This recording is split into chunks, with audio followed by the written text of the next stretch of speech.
Okay. So, hi everyone. My name is Emma Brondolo, and I'm the Director of Chorus, Early Childhood and Voice at the Thurnauer School of Music. And I am so excited that you are all here to join us at our virtual Meet the Instruments open house. And here with us today are our fantastic music teachers. They are phenomenal musicians and music educators. I'm so excited for you to hear them speak. And we have our founder and director, Ms. Dorothy Kaplan-Rothman, and she is here to answer any of your questions. Today you're going to hear a little bit of our teachers playing music, about why they love music, how their instruments even make sound. And we are here for you to tell you just a little bit about our program. And we so hope that you join us this year in instrument lessons or for any of our ensembles. So we are going to have questions. If you have any questions, please put them in the chat and we will answer them at the end of this. And we're going to get started. Our first presenter today is Miss Carrie White. She plays the violin and she's going to tell you all about her instrument. So enjoy. So my name is Carrie and this is my violin. And I started playing the violin when I was 4 years old. And my teacher was on the screen, Mrs. Rothman. And I loved playing the violin because it was so cute. It was like a little doll. And I held it in my arms and I liked to put it in the case and to say goodnight to it and to open it up. And then I had to practice a lot so that I could play music like this.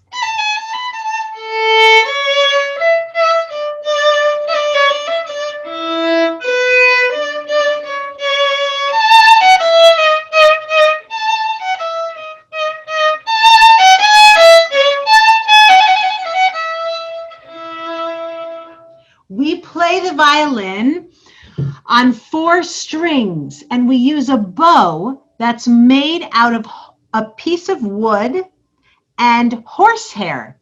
And we use horsehair because the hair of a horse is very soft but also very strong. And they just give a horse a little haircut and then they put it on and it makes the strings vibrate and ring so beautifully.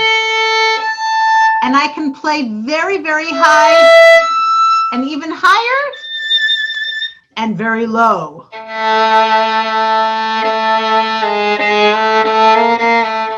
It can sound dark with dark colors and also very light. And I love the violin because I feel like I can dance with the music. I can move around and I love holding it under my neck, which is close to my heart. So, we sometimes also pluck the instruments using our fingers like this. And but mostly we use our bow and we can go very slow like this, or we can go very fast, but even scary sounds. And it's held up by, we have a bridge, and this is my favorite part of the violin right here, these beautiful holes. We call them the F holes. And that's how all the sound comes out of the violin and rings. So I'd like to just play one phrase of Twinkle, Twinkle, Little Star with my daughter, Shira. Will play, let's do Twinkle Theme. And she'll stand here and I'm going to play the harmony because we can make music together. You ready? Move in so you can be seen. Here we go. 1, 2, Twinkle Theme.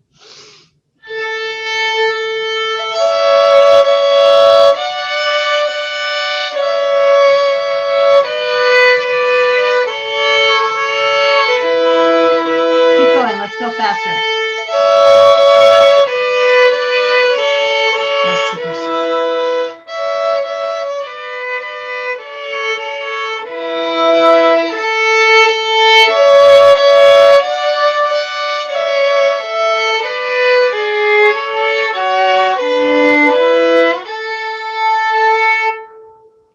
Yay! Thank you. So we hope you liked it, and we hope you have fun choosing your instrument. The main thing is that we play music, and every instrument is special and different. So I can't wait to hear the next instrument. Thank you. Thank you so much, Carrie. That was wonderful. And next we have Seth Himmelhoff, who will be talking to us about the guitar. Hey, how's it going, everybody? I'm really glad to be here. I'm very excited to share about the guitar and to tell you about what we do with the JCC and about what I do with the instrument. But first, I'd like to say what I love about the guitar. Probably the first thing that I love about it is that you can play an entire piece of music completely by yourself. You don't need an accompanist. You don't need a band. Classical guitar like this. Here's a piece from Book 2.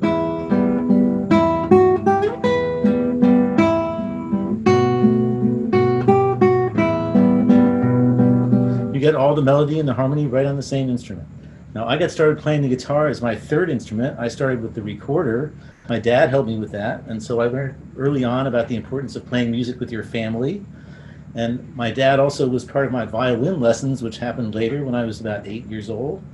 And Mr. Essers, my violin teacher, was very strict with me about learning how to play. And my dad helped me to practice at home, and that was a lot of fun. And later on, I learned to play the electric guitar because I got interested in rock and popular music. And that took me to my college years where I learned about classical guitar. So I've taken a whole journey with my music in order to arrive where I am today with classical guitar. So now the guitar has 6 strings, unlike the violin, which has only 4. We guitarists like to lord it over violinists that we have more. So don't take that wrong, Carrie. At any rate, we don't play with a bow. We use our fingers. We actually use our fingernails. You can see on my fingertips, my nails are a little bit long, whereas they're short on the left side. And I pluck the strings like this.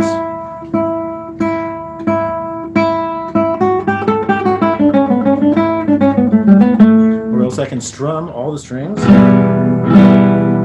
Or I can play arpeggios.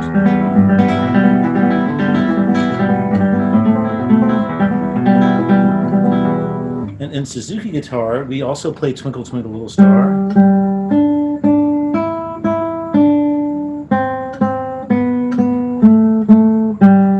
Soon after we play that, we start adding bass notes to our sound.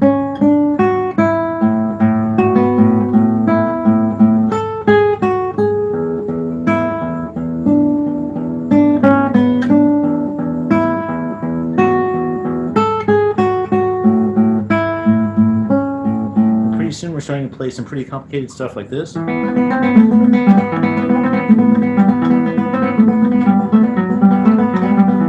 But I'd like to play for you a piece called Canarios, which is Spanish guitar music from the 1700s.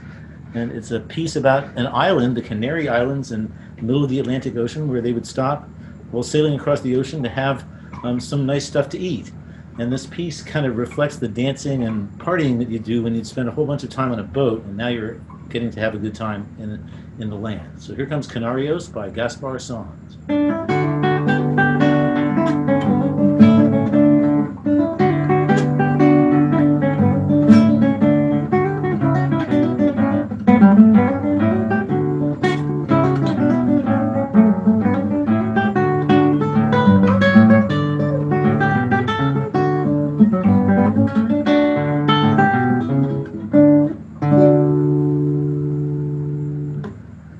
So that's the classical guitar, and I hope that you guys would have a chance to explore that with me at the JCC. Thank you very much. Thank you so much, Seth. That was wonderful. Thank you. Next we have Miss Noelle Perrin-Bryson, who is playing the flute and going to tell us all about the flute.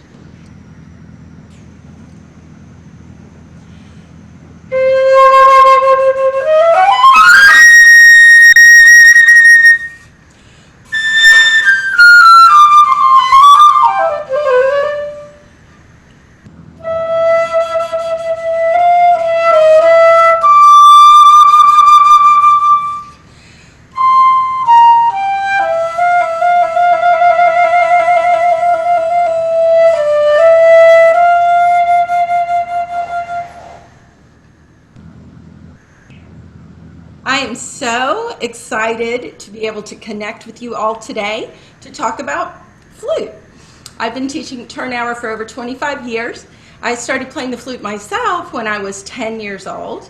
I remember I wanted to start much earlier. When I was a very young child, I had a babysitter that played the flute. And I was so inspired by her. I remember I just loved the way the instrument sounded. I loved the way it looked. I was just really inspired by her. But at that time, there were no child-sized flutes. So I had to wait until I was 10 years old to start playing the flute. So today, you can start playing the flute as young as 3 because there are some very nice, smaller size instruments that have been invented since I was 10.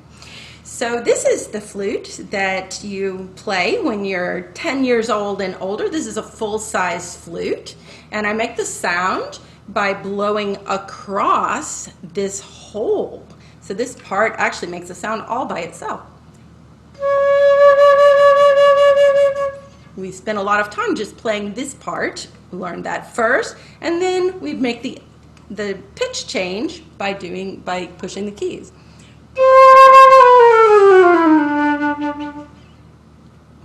So this is the full-size flute. So if you're 4 or 5 years old, you can play this flute. So as you can see, this curve makes it much shorter, about 3 inches shorter, and so you're able to keep your hands, so it accommodates shorter arms, basically. And also the key beds are a little smaller for shorter arms. So, for smaller fingers, I mean. So this is age 4 or so and up, can play this size instrument. And this is my favorite instrument at the moment. This is relatively new. This is what I like to start 3 years old on. So this is a kind of like a recorder, but it has these nifty little flaps on tops of the holes, which makes it much easier to cover the holes for a young child. So I've started several 3-year-olds on this past year, and I have a video to show you of actually students on all 3 sizes of these instruments. I love playing flute. I love the way it sounds, of course, but I also really love the way it feels to play the flute. And I just embrace the opportunity to share that with my students. I enjoy guiding them through each stage of growth and watching their character develop alongside their musical skills and empowering them to reach just a little bit farther than they thought they could. And above all else, I really enjoy seeing my students feel proud of their accomplishments, because I think that's really important with any instrument and for any age, really, grown-ups as well. I think it's really important for people to feel proud of themselves. So I adore my job. I treasure my time with my students, and I just feel so privileged and fortunate to be able to do this really important work. So since I couldn't have any students with me here today, I put together a series of short video clips of kids playing on these different size instruments. I thought it would be informative to see actual students playing on them at different ages to see what you can expect at the different age ranges. And then the final video in this set of clips is the Thurnauer School of Music flute faculty performing together. So I hope you enjoy this video. Just going to share my screen.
Thank you so much, Noelle. And next we have Diana Mays, who will be telling us about the piano.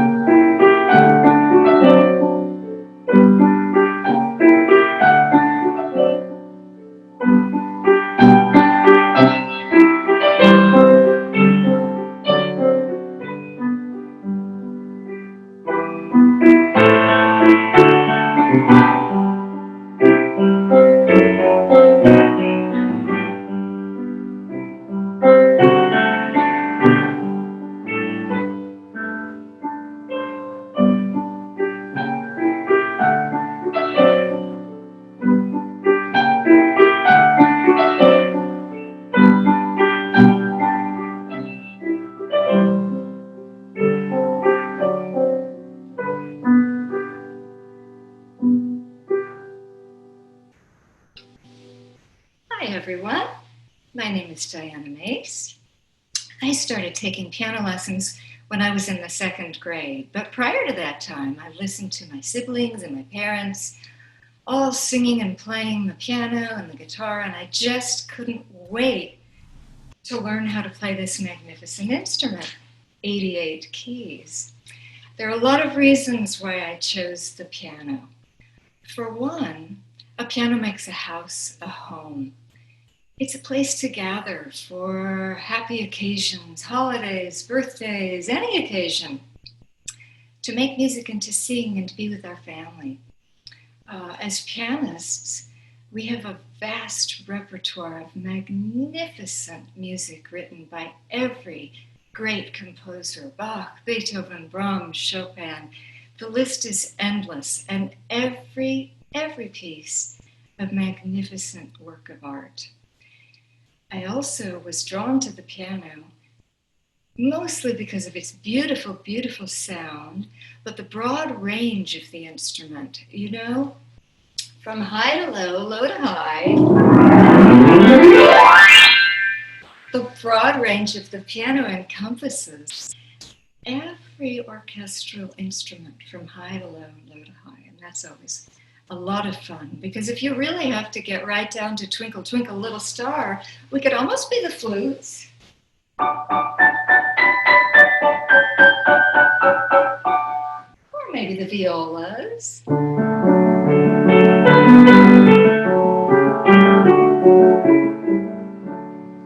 Or even the tubas.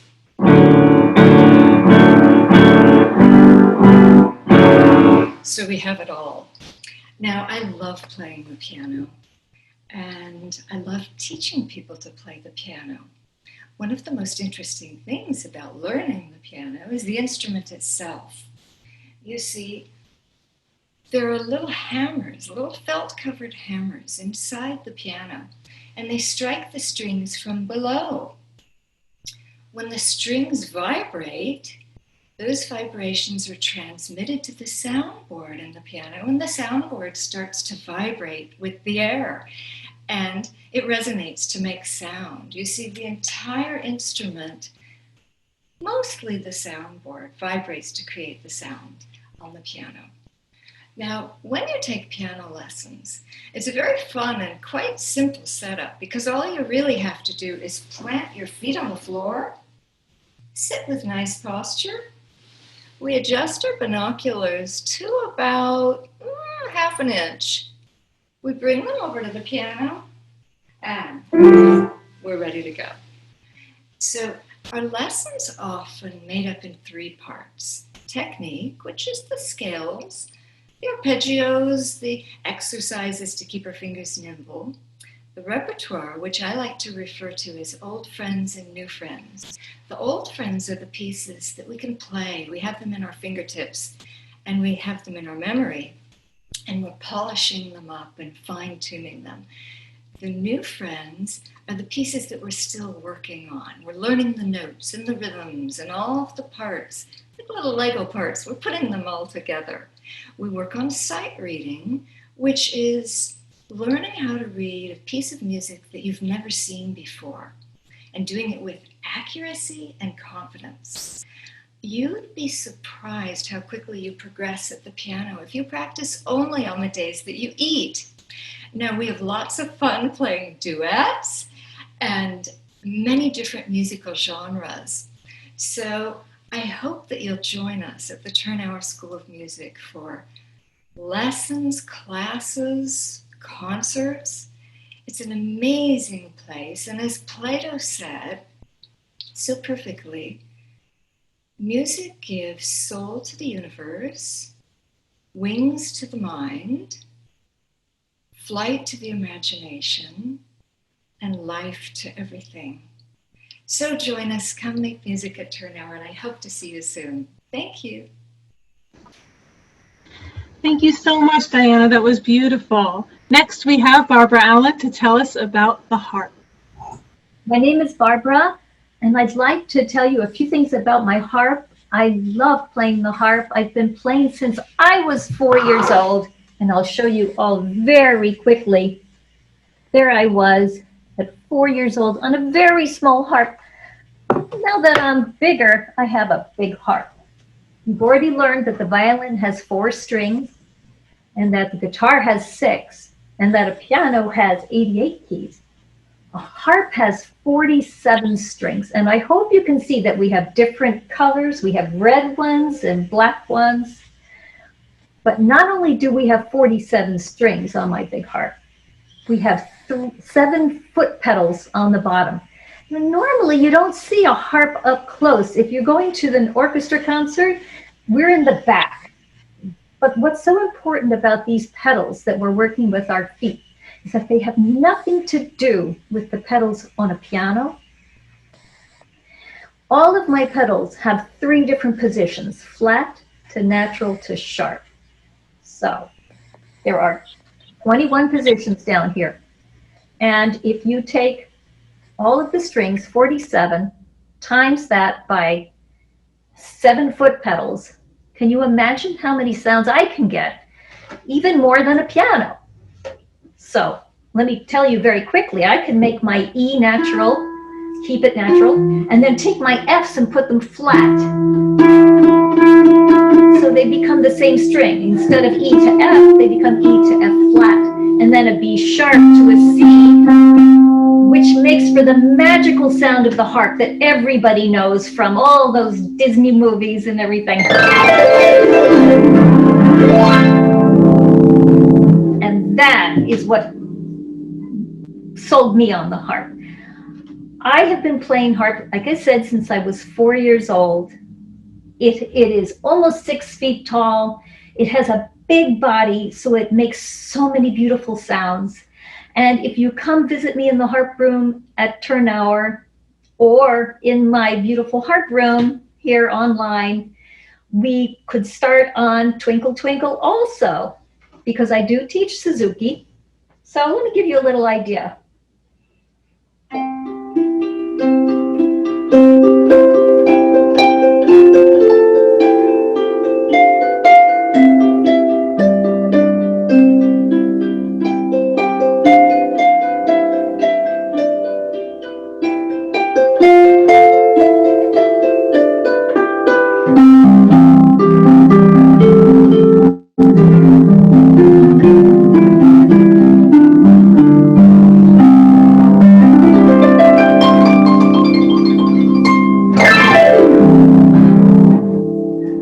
That's my big, beautiful harp.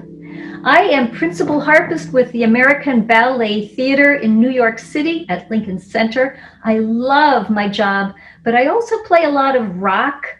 I've worked a lot with Sting, and many other performers. I do commercial work. I do movies. Maybe some of the movies you've seen, The Greatest Showman. If you watch The Greatest Showman and you see the big concert hall scene, you'll see me in the pit with my harp. I was actually on the down stage there too, besides playing the background music. And A Dog's Purpose, A Hunchback of Notre Dame I did, Pocahontas. I love my job. I love playing the harp. I love it. My 2 sisters also play the harp. and we're all professional musicians in professional orchestras.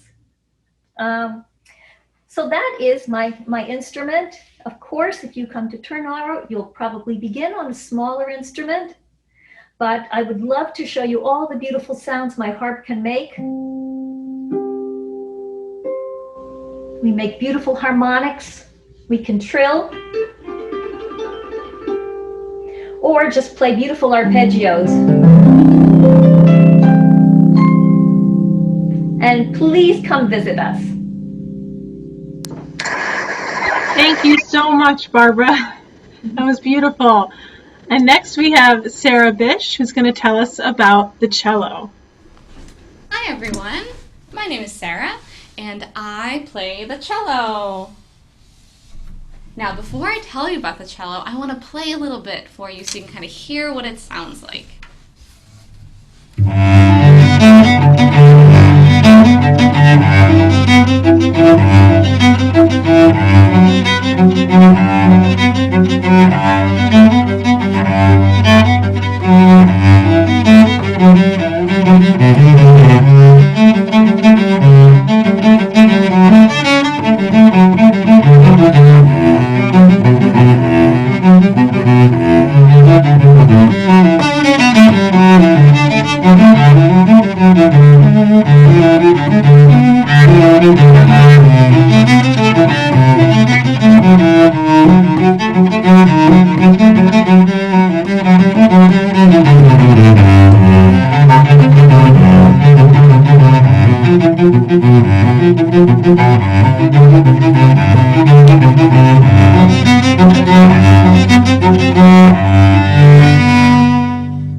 So I think the cello has the most beautiful sound. To me, it sounds like chocolate. It's warm, it sounds like you're getting a hug in the air, and actually when you play the cello, it's kind of like you're giving the instrument a hug. So we've met an instrument today that kind of looks like the cello, right? We met the violin, and that's because the violin, the viola, the cello, the bass, they're all part of the string family. And just like in every family, every member is similar but has differences that make them special. So, the string family. Why is it called the string family? We all have strings, just like the harp and the guitar too. Now the cello, you can see it's a lot bigger than the violin, right? Because the bigger the instrument, the lower it can go. So the cello can play really low,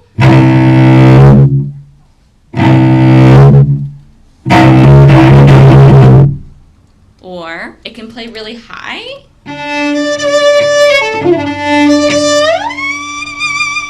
or it can play in the middle too. We've heard some twinkle today. Let me play twinkle.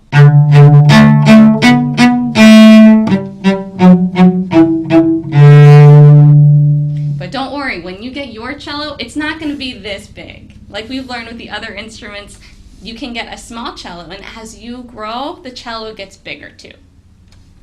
So like the violin, we play with a bow made of wood and horsehair. We can do pizzicato with our fingers. And one thing that makes the cello very special and that I really like is that we get to sit down in a very special cello chair. And the way we can do that is this special body part of the cello called the end pin. And the end pin goes inside the cello at night when you're done. You take it out, goes into the ground, and then you get to sit. It's so easy, as long as we have good posture. So I started playing the cello when I was 4 years old. At first I played the violin, but for my ears, I thought the violin was a little too high, and I like the low sound of the cello. But I don't remember this. My mom says that I wanted to play the jello. And the jello, of course, rhymes with cello, right? But you know, cello isn't even the real name. The real name of this instrument is long and fancy. It's called the violoncello. But the cello, we say for a nickname.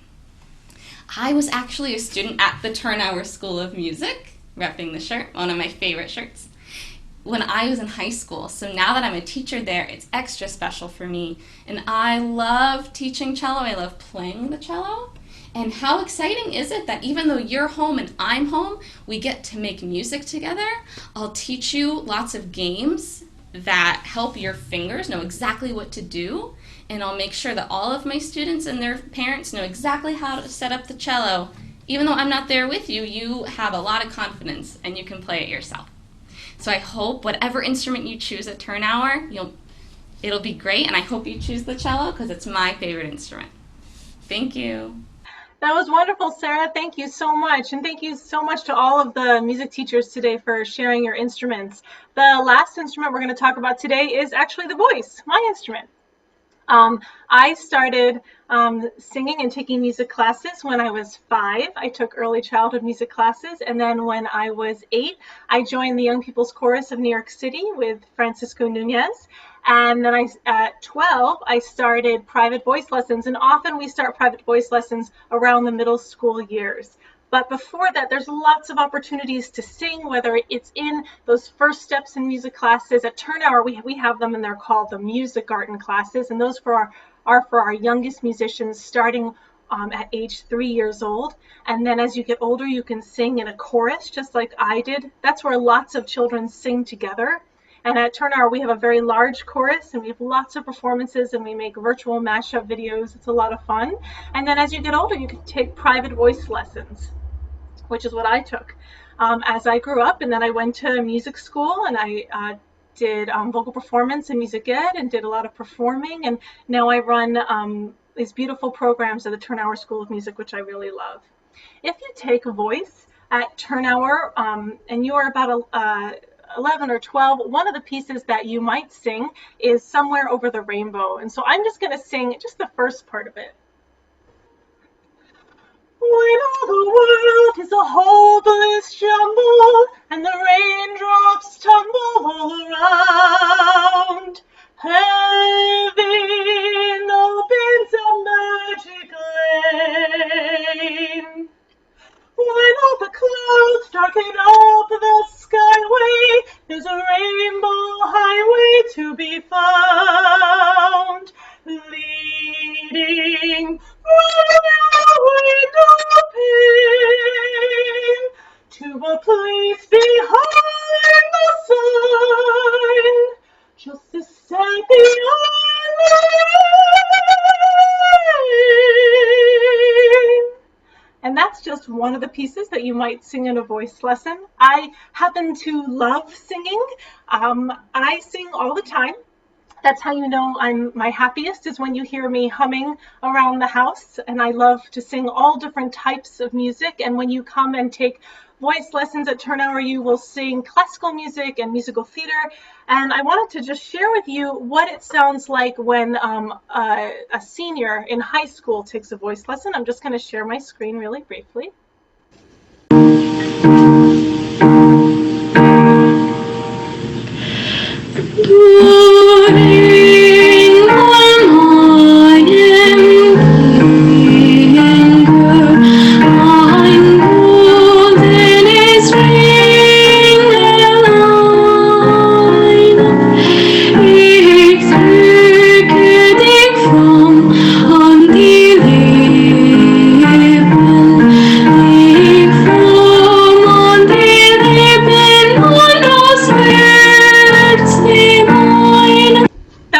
One of our concerts at the Thurnauer School of Music. So I hope that you come to our school and you try any one of the wonderful instruments that we offer. And if you're interested in voice or early childhood music or chorus, you come into my program and speak with me. We just can't wait to meet you. We are going to now have some time for questions. If you have any questions, we would love for you to write them in the chat. Or you can undo your audio and just ask them out. Does anybody have any questions today about our program? And you can ask it to any teacher here. This is for everyone. Could everybody go around and just say how old you are when you can start your instrument? So what is the youngest that you can start on your instrument? Diana, do you want to start? I would say 4 or 5, depending on the student, for piano lessons. Great. And for cello? 4. 3 or 4. Wonderful. And Barbara Allen with harp? 4 years old, but I have heard someone when they were 3. 4 years old, but it could be 3. And Noelle for flute, 3 years old. 3 years old. And Seth for guitar. I would say 4 is a good average beginning age, but occasionally a 3-year-old is ready. Great. And Carrie with violin. I would say same, but Seth. Most of 4 is the magic number, but sometimes 3. Sometimes 3. And for voice, we don't take voice lessons until we're around 10 or 11. But as I mentioned before, that's really because the voice is still developing. You can always start with our early childhood music garden classes or our chorus and sing with many other children in a group setting. And, go ahead, sorry. I would say Seth? that the 3-year-olds who would begin, that it depends a lot on the parent as well. Depends a lot on the parent as well. Absolutely, absolutely. And how does it work to take lessons virtually? How are we doing that? Does anybody want to talk about that? On their instrument, how have you been teaching your student virtually? I can speak to that on guitar for a moment. Sure. Guitar, because of the way that it is, it's kind of a visual instrument. So you see the strings themselves when the frets form a grid pattern. So there's a lot of easy things you can do in terms of helping people put their fingers in the right place. And also, I've found that the sound of the guitar isn't really great online, but it's clear enough that we can hear what's going on and we can help the kids.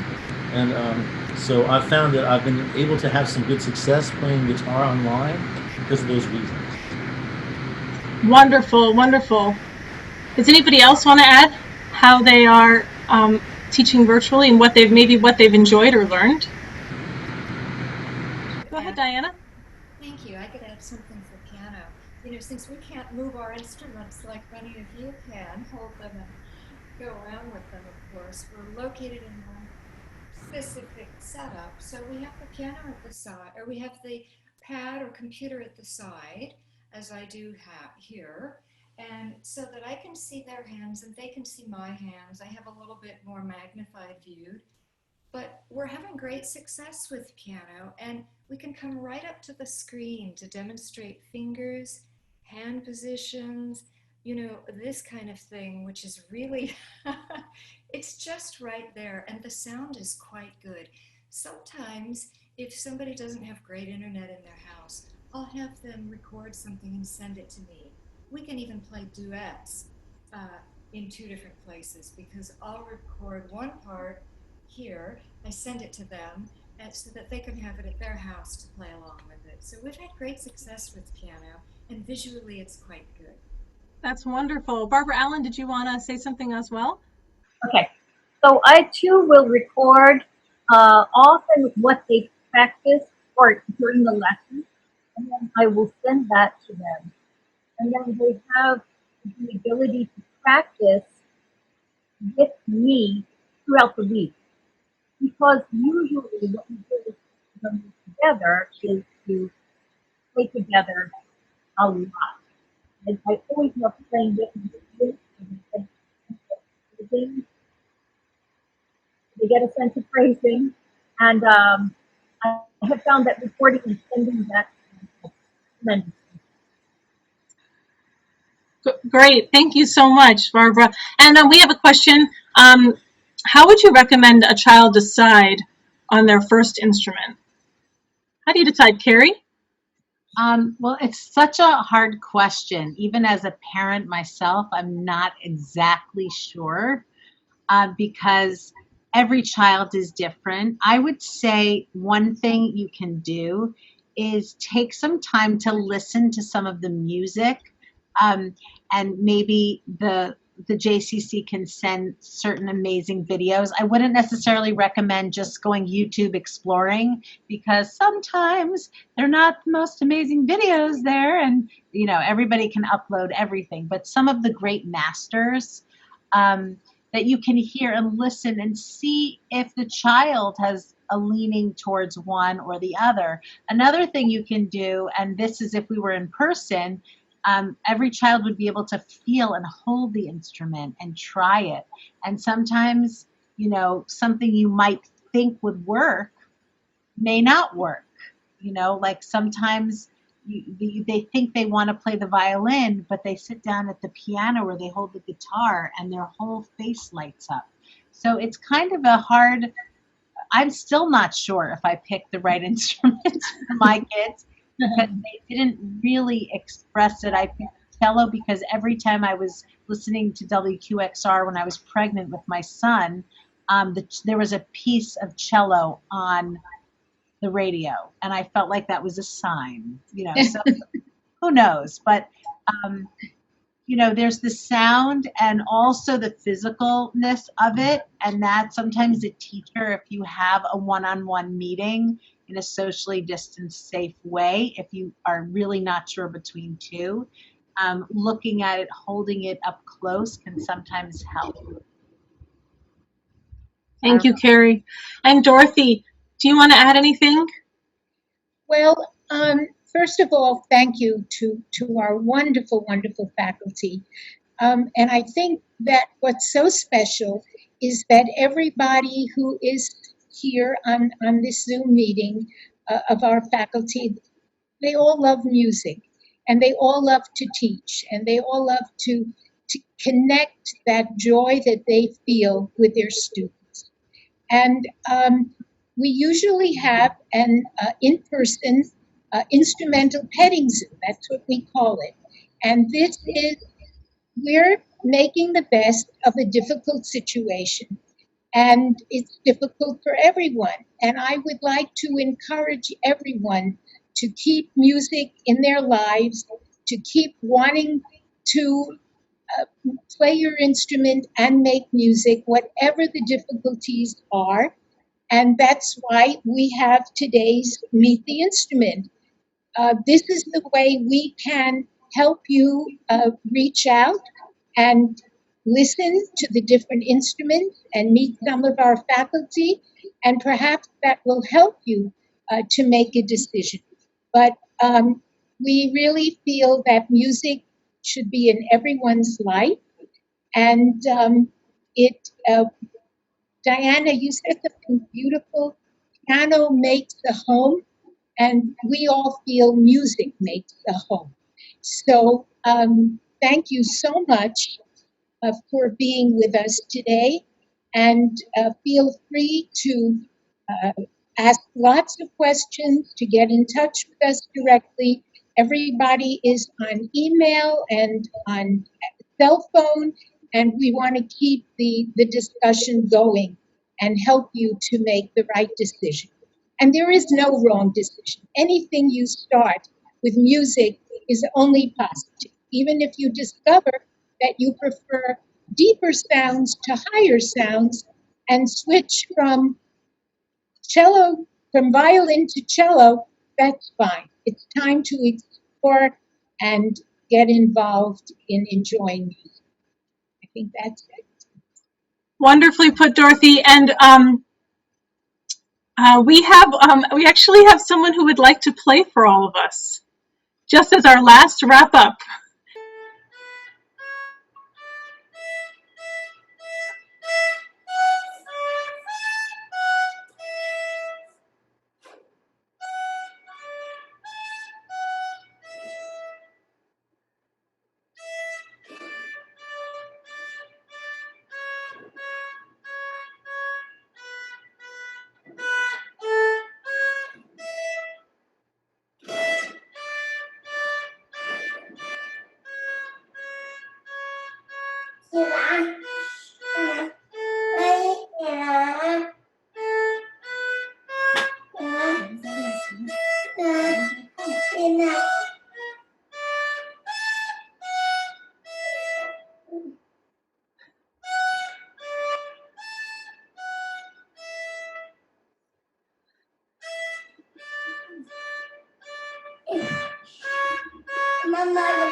Thank you so much, Charlotte. Thank you.